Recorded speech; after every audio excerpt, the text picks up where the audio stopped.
Lights, camera, action. Do you wonder how films are produced and what really goes on behind the scenes? Well, stand by. Filmmakers Kevin Mumphrey, Victoria V.A. Jones, and Carson Hype Ferguson, local filmmakers talking about the world of film, right here on F It, We Will Fix It in Post podcast.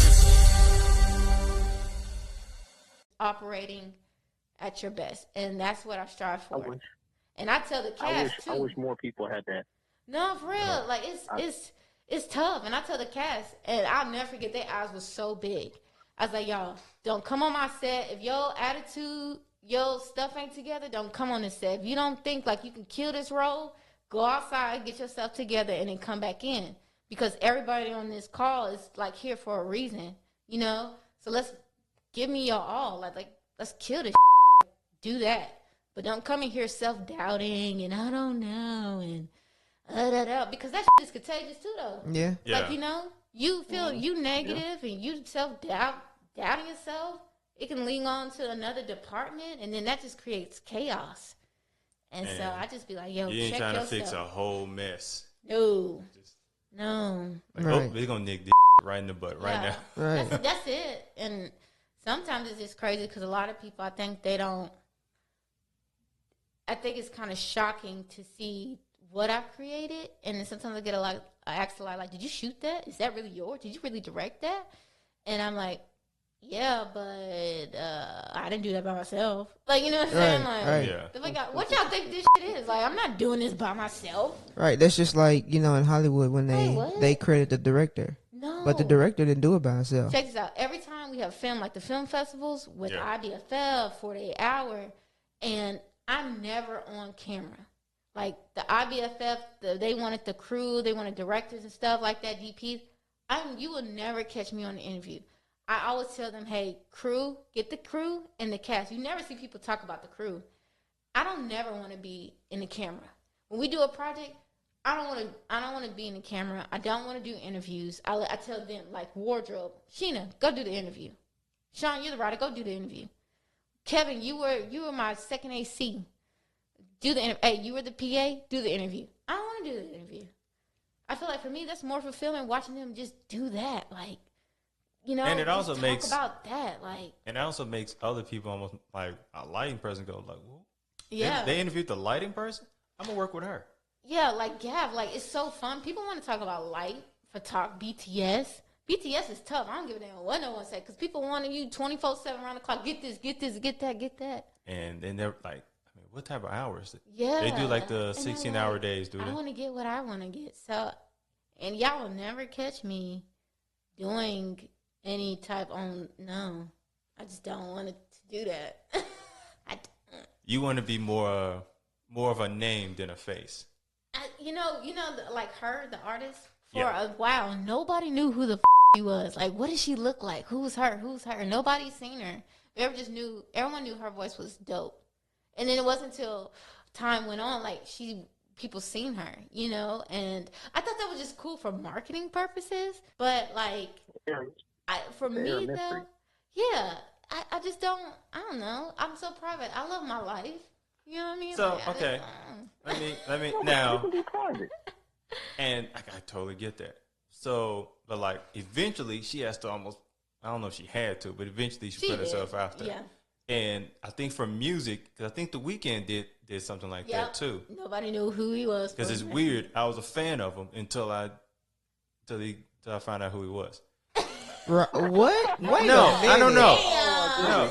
Wait a minute. So you judging the man on his looks? I worded that wrong. Okay. No, it's not. It just for some reason, as soon as he started putting himself out there, started liking his music less. What do you mean by putting yourself out there? Like loose you would interest. see him. Yeah, it just wasn't as interesting. So you saw him and said that he. No, it just when he started putting himself out there, he's like, the music he was putting out, it was like I ain't feeling this no more. I'm confused. That's weird. I just think it was the timing of it. But wait. I'm trying to figure out what do you mean by putting himself out there? Like you will see him out in the video. He'll be out red carpets, do concerts. What time? Like, you know, I understand you though. Kev. Like, is it like Echoes of Silence was a mixtape weekend Yeah. you were liking? Yeah. Or Yeah. Or is it His commercial mixtapes was weekend dope. where you're like, nah, I not still, really? because I still listen to those that weekend Echoes of Silence. Those are really good. I still got my iTunes. Really good. Yeah, I listened to him like years before he went mainstream. Like Party Next Door too. I listened to both of them before they got discovered. now, I wouldn't say Party Next Door is necessarily mainstream. I mean, he's a he's name. He's on the whole OVO thing. Like you can credit you can credit Drake's sound to The Weeknd, Party Next Door, and one other cat. Or not The Weeknd, but it's just Drake, like the Gorillas. some of his sound. Mm-hmm. Yeah. Oh yeah. You know what I'm saying? Dope stuff and dope. But what I was going to ask, so like you see something like that in music quite often. Mm-hmm. Do you think that it could work in film? I think it can. I think it can work in film, but like you said, eventually people are going to want to see your face. You know, I just think I'm not going to. I'll get to that point, but not all the time. You know, I think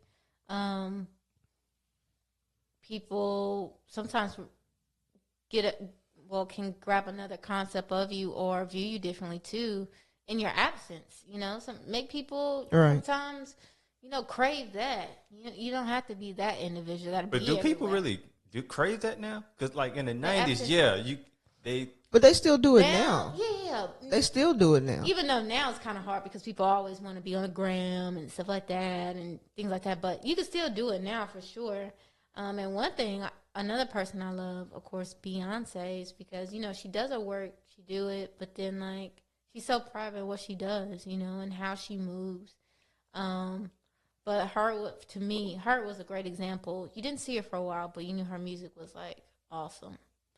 And so, what's good about some of those projects happening like that? Mm-hmm. It's almost like a throwback to the old school, like how artists used to make stuff. Because once you announce it, then there's a pressure behind it. Yeah. And then like now you have to meet expectations, especially if people already know you're known for certain things.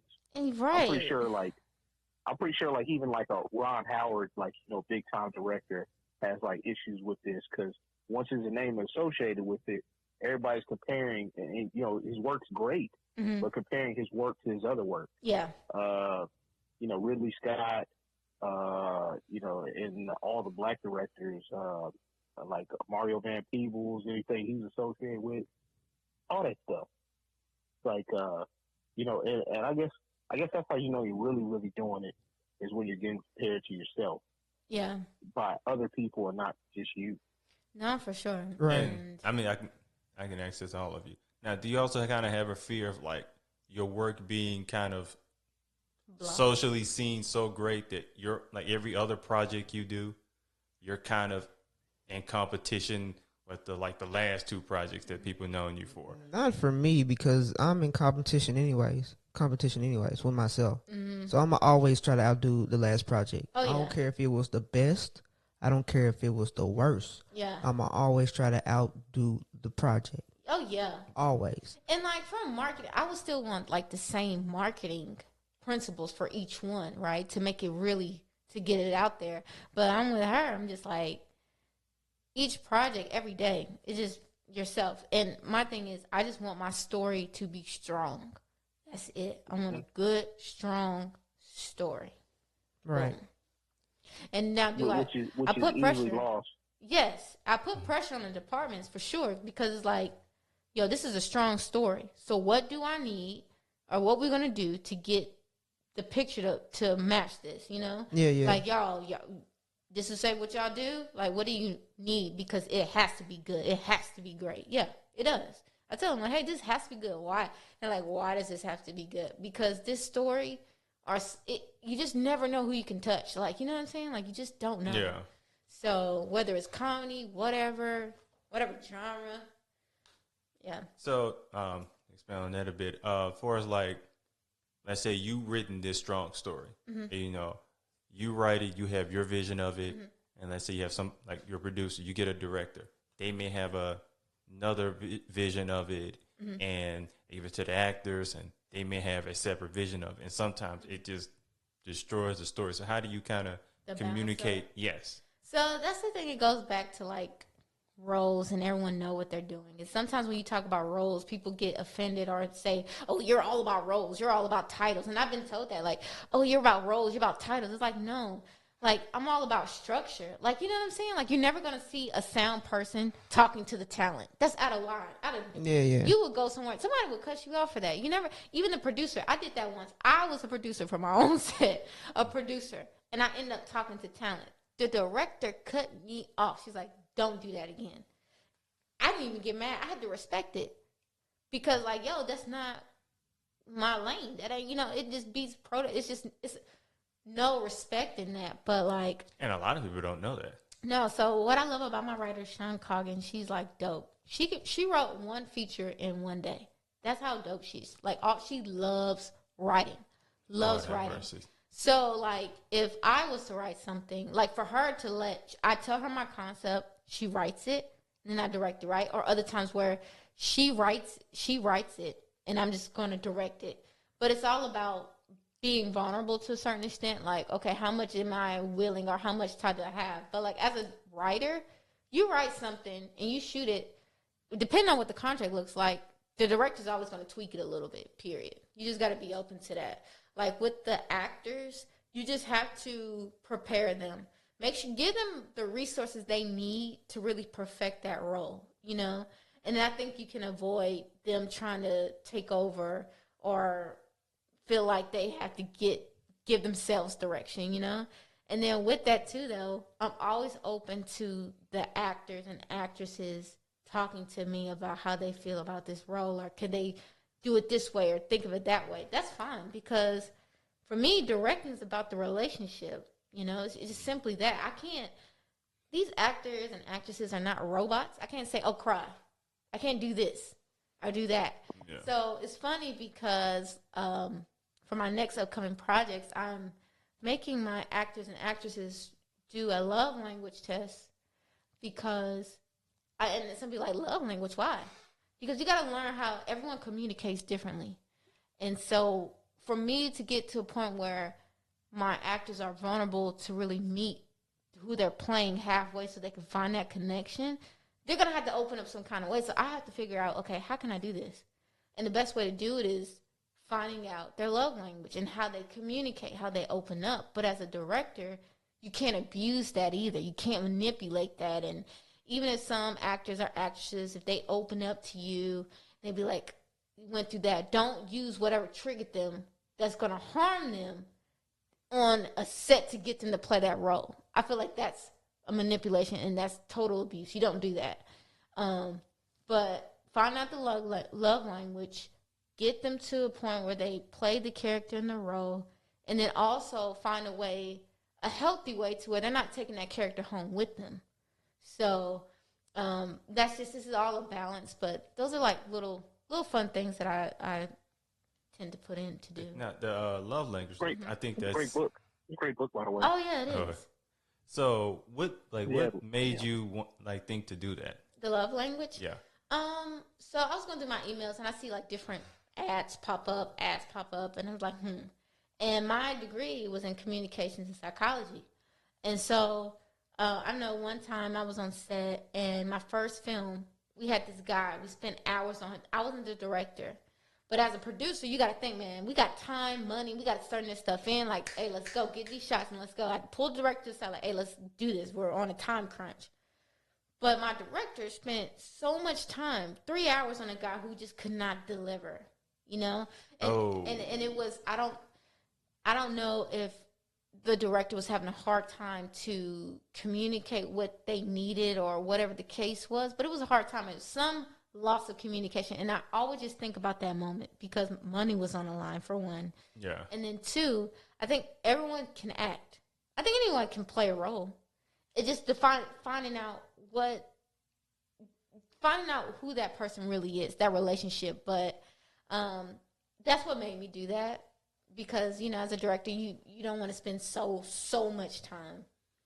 Maybe you could do that at table read or rehearsals, but you should never do it on set. Once you're on set, yeah, never. And so that made me like, okay, I need to figure out how I can communicate to them without frustrating them. That's a great idea, actually. Yeah. And this question is actually for kind of all of you. Then working in film, and all of us except Karsten are pretty much introverts. So does the idea of being famous for doing this, is that something that kind of like scares you or makes you a bit nervous about? No, because I'm private, but I'm not worried about changing. That's for damn sure. Because if you got a good circle that's gonna hold you accountable, keep you grounded, you shouldn't have to worry about that. Right. But I think it's a character thing too, just who you are. But hell no, because just as quickly as you can become famous or get to that level, you can find a tweet from 2012. Man, what? It'll all go away. Quit. That's perspective. That's a good perspective to have. I mean, because and no offense, but a lot of people get drawn to the thing for the glitz and the glamour or whatever, and they don't necessarily know who they are before they start. And so then all the trappings get to you, and then hey, before you know it, look what's happening. But that's also do y'all kind of like see people that feel like they want to do this just to be famous? I mean, there are some people out there who want chasers. that. Yeah. Clout.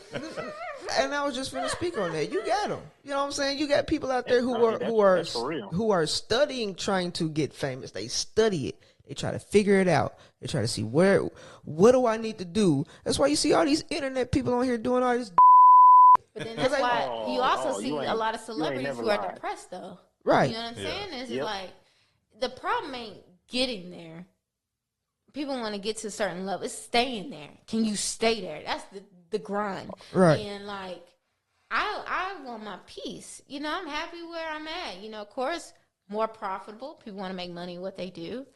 But shit, I'd rather have my peace and be famous. Y'all have that. See, right. And also, and also when you believe in yourself, you're going to know that it's going to be a certain point that you're going to get to that spot.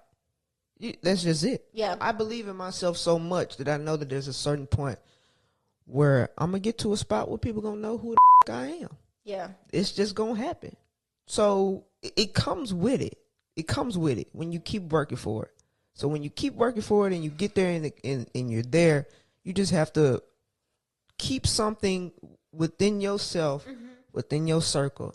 It's always going to take you back to where you were beforehand. And you're going to realize that this shit ain't nothing. Yeah. Yeah, I'm here, but all this stuff ain't nothing.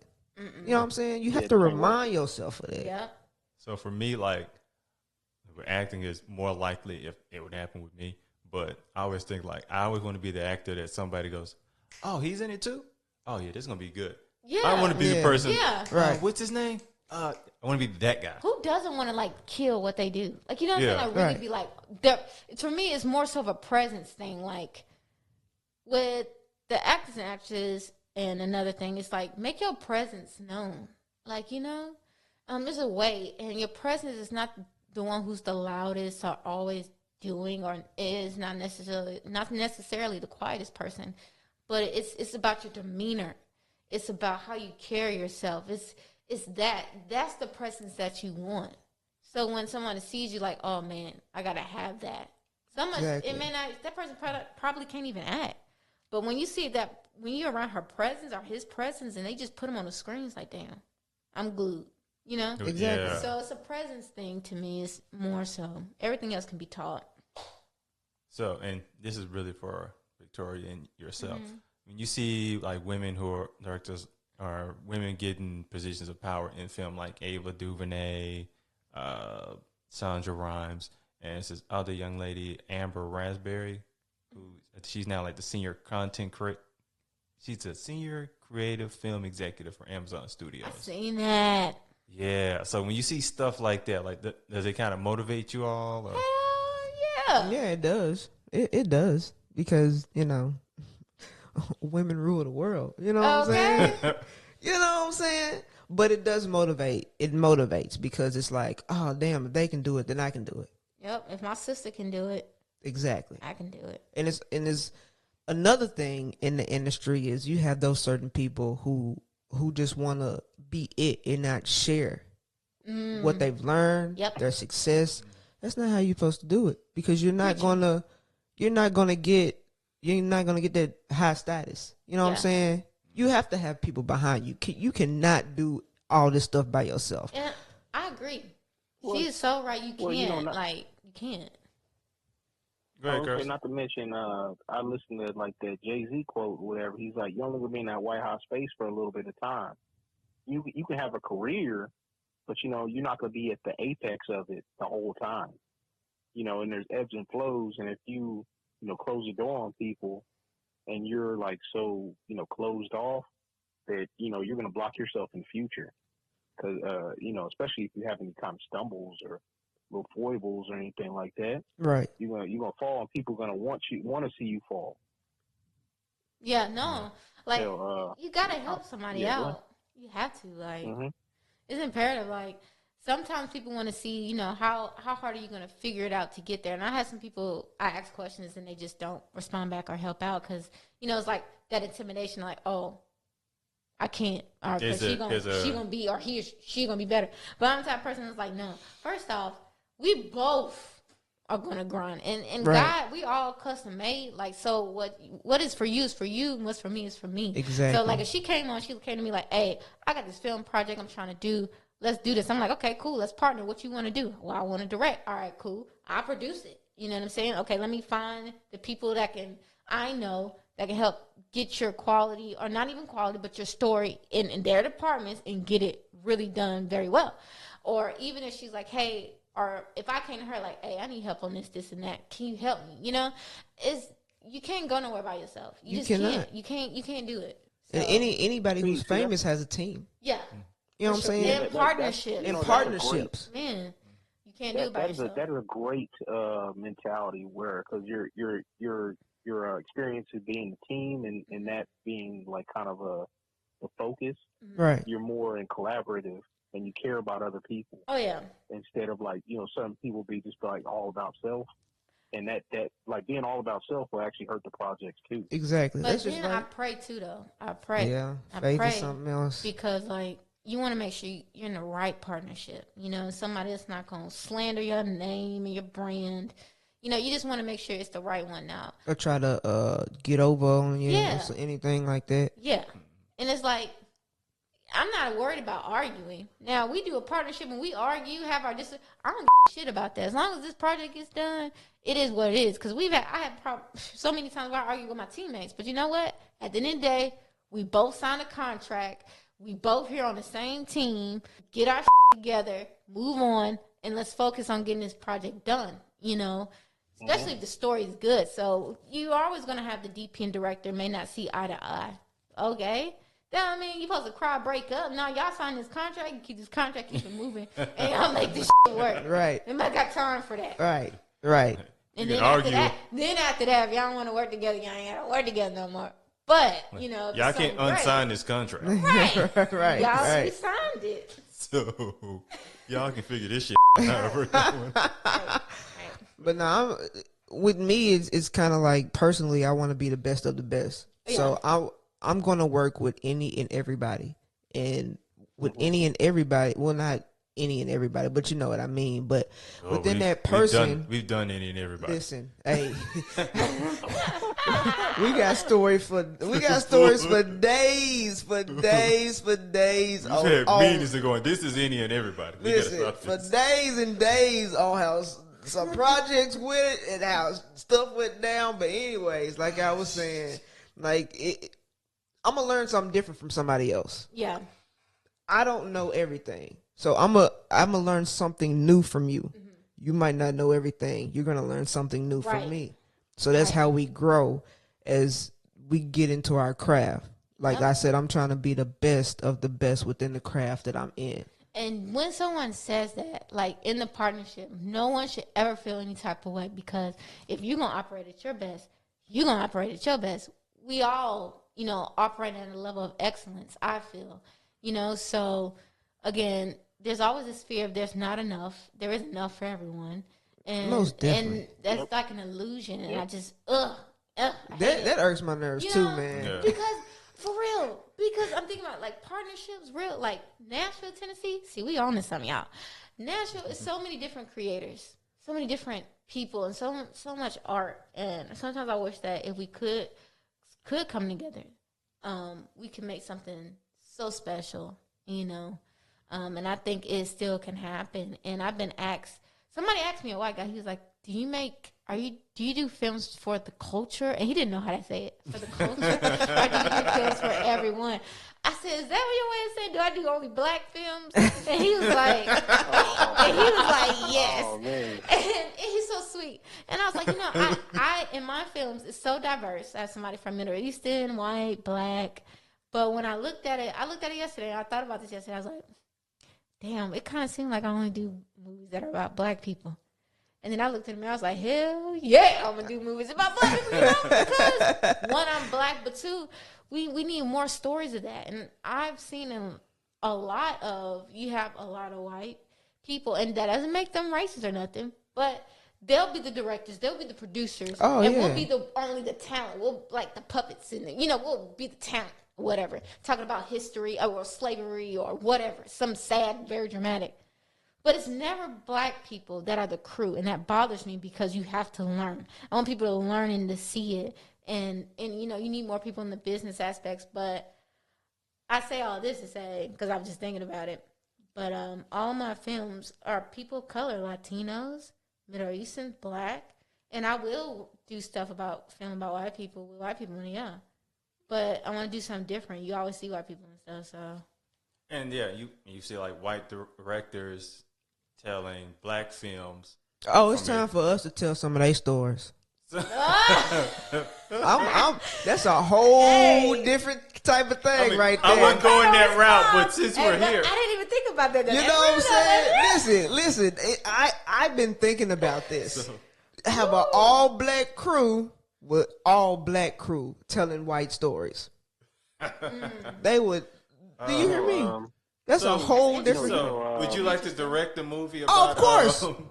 With the Christopher Columbus coming? Oh yeah. I would love to do that. That would be different, though. Hey, you know what I'm saying? Put me on that list. That would be different. I can't wait for y'all to see this. Socrates said, like, in ancient times, those that tell stories rule society. When you have all these certain things that are perpetuated a certain way, and you're not getting certain representation, not getting this, you look at who's telling the stories, and if it's too one-sided, those are the people that are, they're dictating, how society is driven. Right. Like for me, like I don't care, white, black, Puerto Rican, Haitian, any of that stuff. Saying when you get too much of one thing, it gets lopsided. So like you can't have just like, one perspective looking from outside in, pointing and saying, oh, this and that. We need other perspectives. Yeah. Other people doing stuff. Right. And like I like the Melvin Van Peebles the way he did it. He brought in white people and then he brought in other people, whatever, like other ethnic people, whatever, and brought them in to shadow these other people. Cause my story is weird, like how I got into it. Like I'm here because of video game. And I'm like, yo, think of how many people will be so much further along than me and me helping, I guess, spark the next storyteller or, like giving somebody the idea or access to be able to tell stories for that generation or whatever. No, that's real. The mentorship thing. Cause I know you're into that a whole lot, Jazz. So. Oh yeah, I love it, and I take any, again, black, blue, orange, white, whatever you look like. But I know because it is Tennessee. Like if I was in Atlanta, of course I see a lot of black people doing it. Yeah. But we're in Tennessee, you don't see that, and I've learned too, and it's growing too, and we're evolving, and people are changing. I definitely don't mind it because on my crew, even the crew is very diverse. I have white people, black people that's in my crew. But I've always been told, like, if you just see white people on a crew, right? If you just sometimes even see black people, it's like, how much more perspective? Like, if it's diverse, like, think of it like a political campaign. If a guy's running for office, or a woman's running for office, and her whole staff is white, or her whole staff is black, only black men, or white. It's just good to have a good diverse, because again, perspective is key though. Right. Yeah. I just don't believe you could tell a good story without having a diverse crew. I just don't. Now, and I think this could be for both of you all as well. As far as like you see, like directing, like as far as like within details, what would you think is seriously difference of like white men directing a film and when women are directing the film? Is it almost like when you're different as far as details and how I'm wanting the word is perspective on a certain story? I think women, we're more detail oriented. Right. And a lot of women in the film industry are producers, and then you have the men that are directors that you see sometimes, but it's changing. But as a producer being detail oriented, as a woman, because we have this nature, motherly nature about us, I think it comes natural. Sometimes we're more detailed, like making sure our kids are here, if their child is sick and stuff like that. And I think naturally we are just detailed like that. Men, I know some men that are very detailed, and most men are very technical savvy more so. But I've seen a lot of women that are really detailed. Sometimes you can tell too within the direction, but I think it just comes down to who really cares more about their shit than the other. Yeah, that's what it comes down to. That's the truth. Really, when it goes down to the, you know what I'm saying? Women can be dope. Women can be dope, but the woman can be trash. And not trash, but like sloppy. Yeah. And the guy can be sloppy. I mean, and like not being detail oriented. Like, I don't know if or just not care. Yeah, like little stuff. Like the kind of expound that. What would be considered a sloppy director? Okay, I can say I'm a sloppy director on this one. Okay, so so may beg to differ, but Soldier, the most recent film I've done, it's on Amazon. Check it out, y'all. So I looked at, I was watching. I was like, oh shit. It's in a hospital, and she picks up a napkin. The nurse picks up a napkin and rubs it towards his head. But when I zoomed in, look close, I was like, what the f? Like, that's, the desk is dusty. It had so much dust. So why the f you put a dusty towel on the dude's forehead, and it looked dirty? Nobody caught that. You know what I'm saying? Like, little shit like that. I'm just like, yo. And then, like, the lighting in the hospital room, I'm looking at the top where the fluorescent lighting is at, and on the cross of it, I just not looking at it. It's like little dots and stuff on it. I'm just like, see, that's art department. You know what I'm saying? That on that shouldn't look like that. You can only do so much in post. You know, like little like that. And I didn't even think about it. And then I'm mad at myself because I'm like, did I do playback? Like, like it's just little things like that. Because you think about it, it's like, oh, if this nurse really cares about this individual, about her job, why doesn't she make sure that room is clean or sanitized or some shit, Right. So, little stuff like that. Even as you're directing, you're still learning. Yeah. And Locked Up, I didn't miss too much detail. I wasn't the director. I was the producing DP. But you as a DP, your eyes got to be glued to what you're looking at.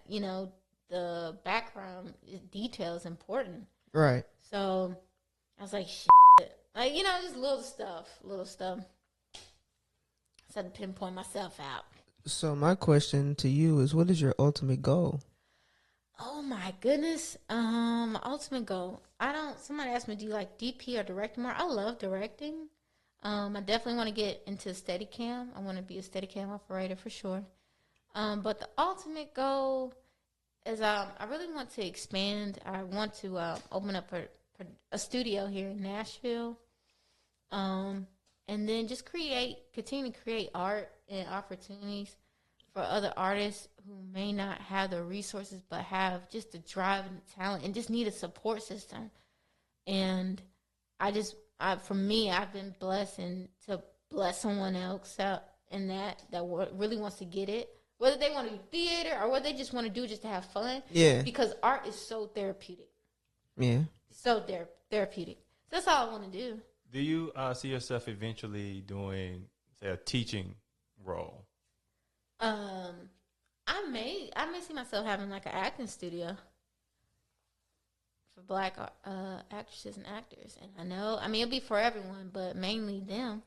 Listen, there's nothing wrong with saying that for Black There's nothing wrong for saying for black, black people. Because some people who aren't black, will be like, why is it only for black people? I mean, well, because they need it the most. We do. It's the opportunity. It's not just that. It's really just that, the opportunity. And sometimes that is true. Like, if people be like, oh, say black. Well, sometimes it's been shown to say, oh, if you want something all black, that means you don't understand diversity. Or you're not going to get anywhere because you're not diverse, and that's not true. Right. So that's something I'm really entertaining at acting school. We'll see how that goes. I don't know. Hey, you've done so far in 1 year. Trying. You've done a lot in 1 year. Trying. So, I mean, sky's not even your limit. I figured this Well, I mean, it's just a partnership. It's part of that. It's part of that grind, right? Yep. It's part of that grind, part of that competition. It's wanting to be so good, and and then wanting to go fast, right? Yeah. Like I get that sometimes, and part of me suffers sometimes because I want to run before I crawl. Right. Now, and that happens too sometimes, for sure. And I'm like, now I'm at a point. It's kind of like, okay. So I pray. I'm like, okay, what's next? What's next? What's the next move? What's the next move? But honestly, God, I just feel like more partnerships. Whether that's for marketing purposes, but opportunity for everyone, and just creating some dope content. So the money will come, the people will come. So that's what I'm talking about. You mentioned partnerships. So how do you, like you said, you're an introvert. So how do you network? Or finding partners? The most I do is film stuff. Whenever time somebody see me, that's what I do. Like go out, film, network, or I really use social media sometimes, and when I'm writing or thinking about a goal or some kind of project, I'll reach out. But about partnerships, I may see someone that's a DP or someone that's maybe not a DP, but maybe a producer or someone. Or I've seen their work and be like, hey, I reach out and I throw an idea out, and then go from there. But my process is pretty much like, okay, this is the project I have, and I see you in this role. Can you do that? Whether it's crew, cast, and they're like, okay, cool. And then I ask them hey, what do you want to do? And then we talk about that in the contract. Okay, this not for real. This what you said you was gonna want to do. All right, we cool. We gonna do that. This the role. Okay, give me what you need to be successful. What do you need from me that's gonna help you? Well, I need this equipment. I need that. Okay, let's talk about budget. Well, if we can't get that, what can we do creatively to close to get to that? Then I'll reach out to people that I know. But, I'm always looking for good stories. Always looking for great stories and just to meet new people. Now, how often do you write now? So I started back writing today. I have a couple scripts I haven't finished, but I've been spoiled because Sean, she writes everything. I just give her my concepts or my brief synopsis and or treatment. I'm here you go. She get it back to me. We're doing a web series, She give it back to me. I'm like, damn, were you in my mind? And so it's that. That sounds like a perfect partnership right there. Yeah. Yeah. Yeah. And how we have is a partnership within her company and then my company. And then I put her on my website, and sometimes it's that fear of, if you have someone on your website or someone is under your brand or whatever, it's that fear of, it's going to take away from what I do. No, it's for her, I tell her, Shoebay is a hub. It's just when they click on it, go to your website. And all the reason why it's like that is because when she writes, it is under my company. But at the same time, she has her own too. So it's that same love for her.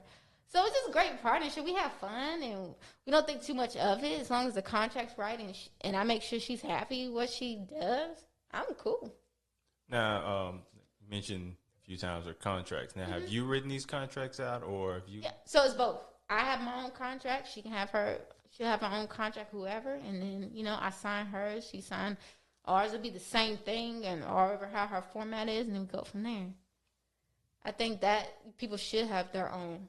I have my own, you should have your own, and as long as they're saying the same things and Maybe word it a little differently, but because especially like most people don't really have contracts. They just well, you said you was gonna do this, and have a little handshake agreements. Right. I think the contract is more so for me. It's not a thing you throw in somebody's face. It's more so of accountability type thing. Like, hey, you gonna do this? You say you gonna do this? You signed it. You better do it. If you don't want to do it, okay, you got 14 days to opt out. Okay, cool. And it ain't no hard feeling. Just if they don't want to do it anymore for some reason, okay, cool. Then it's that person's option if they want to try to work with them again or not. But well, it's just like selling a talent release or a location release. Mm-hmm. Yeah, I'm all about that. Yeah, you know what I'm saying? Just having a clear understanding. Right, that's all it is. Especially when it gets to different levels, like especially if you're a writer or director. You know, when it gets to say if it's on Amazon, you know, when money's involved, what's your percentage cut on this, and when are we going to withdraw on this, and what's the projected numbers we're trying to get on this so everyone can get their cut. I think it's that type of conversation because, you know, money can ruin relationships. Yes. So you don't want that to happen, so you got to stay tight. Right. Or you can have an accountant fall into that role of a talent who does the project and then they change their mind. Yeah. But you're already done. Yeah. You know what I'm saying? So that's why it's good. Like, it's good to partner. It's good to have good partnerships, but people shouldn't just want to work with any and everybody, you know? Right. Yeah. Right. So I want to, we've been here for a while. So end it off with one last thing. If somebody wanting to get into film, how would you advise them to do so? Ooh, if you wanted to get into film, what I would say is one, just be yourself. Two, you're going to get a lot of advice from other people and things like that. But amen. Just enjoy your journey. Amen. You know, chew the meat, spit out the bones. Just take what you can to make it better. It's okay to be sensitive, but not to a certain degree. Because, you know, not everyone's going to like your shit, you know. And you got to be able to take constructive criticism. But be wise because you have some wolves, man. The entertainment, sports industry is shark. It's a shark-eating industry. But just stay true and believe it. Like, some people want to jump in and be like, I don't know if this is for me. And I would say a quick little story. Like, I got out of a bad relationship. My finances were bad, really bad, when I got out of it because of choices that I made within that bad relationship, right? So my first film that I did, I didn't have no money to shoot. Like, really, nobody in the crew. And to this day, I'm now saying it. Like, I have no money to get that film done. And we got disqualified because we didn't make the time restriction. I was pissed because the director and DP, they knew. You know, they were already been shooting and stuff like that. As a producer, that was my first thing producing, you know. So then we go and shoot a second film. And I'm slowly starting to get, you know, my finances back in order where I was. Still didn't have no money, right? And so I'm like, man, how am I going to get this money? How am I going to figure it out? So I had like $80 to work with. Man, everybody was fed them 3 days. Food was, you know. And then the next thing I know, I got people sending money. Just sending me money. It's like, hey, what you doing? I was like, hey, I'm doing this film festival. They was like, oh, what you need? I was like, well, if you want to get it. And they gave it to me. And then finally got my camera messed up. My Nikon, my first real true camera. Yeah. I was booked for a shoot. I didn't have a camera. Then this guy seen me grinding hard, work hard. End up he let me borrow his Blackmagic camera. So I'm like, cool. I still trying to save up money by my own because, you know, ain't nothing like your own. Right. Yeah. Then on my birthday, this dude tells me, happy birthday, that's your camera. You know, so I've had confirmation throughout this whole process, and I always ask God, is this something I'm supposed to do? Like, damn. And I feel that with a dollar in the dream, but, like, I tell this person who want to do this film, if it's for you, God will make it very clear, very, very clear to keep going. If it's not for you, that's even better because he's going to lead you to the closest thing next to whatever you're supposed to do. Exactly. So you got to keep doing that. Though you may feel like it's not for you, you got to keep doing it in that space. And don't take nothing for granted. Small opportunity, don't take it for granted. Don't worry about quality. Just shoot something. Right. You use one location and just shoot. Nobody can take away the fact that you did a film. That's your. Yeah. Hey, that sounds like somebody else I know.